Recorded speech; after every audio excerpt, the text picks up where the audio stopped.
Ganto din ba nalabas sa iyong Facebook pag magpapalit ng email at magpapalit ng password? Ayusin natin yan. What's up guys? Welcome to Smart Tutorial Sub. And for today's tutorial ay tuturuan kayo kung paano ayusin yung nalabas na you can't make this change at the moment. This is because we notice you're using a device you don't usually use this 2025.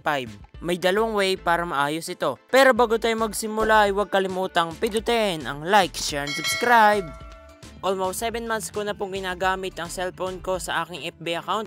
So try kong magbago ng email.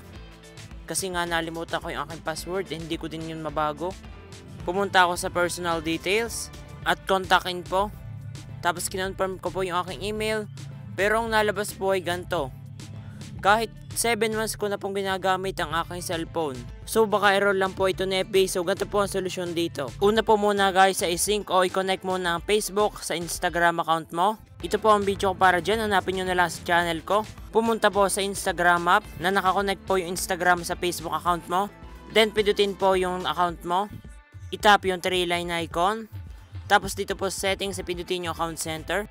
At dito nga po sa Instagram app na connected sa Facebook account mo, dito ka po makakapagbago ng password at makakapagbago ng email. Tapos pag itatry mo na po sa FB magbago ng password at mag-add ng email ay posible pong ma-fix na at hindi na lumabas yun. So mag-add po ako ng email, pumunta sa personal details, tapos yung contact info, ay pinindot ko. Then tinap ko po yung add new contact. Try nga natin kung wala na lalabas na ganon. Magantay ng ilang seconds.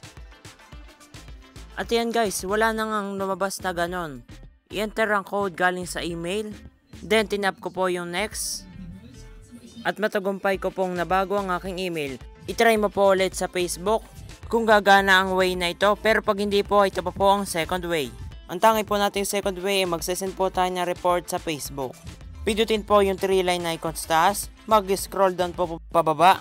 Then itap po yung report a problem. Ang next po itap ang continue. Tapos ang pinindot ko po dito ay don't include in report. Pero pwede mo rin po pindutin yung include in report para po mas matulungan ka ni Facebook. Then mag-scroll down po tayo pababa.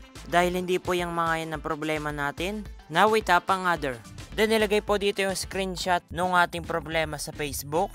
Tapos ilagay po itong description. Ilalagay ko po siya sa description box. Pwede po siyang i-copy.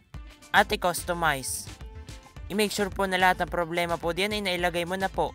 Pag okay na po ay pindutin po yung send. Maghintay po na ilang seconds. Then yan. Tapos itry mo po a few hours kung hindi na po lalabas yung ganon.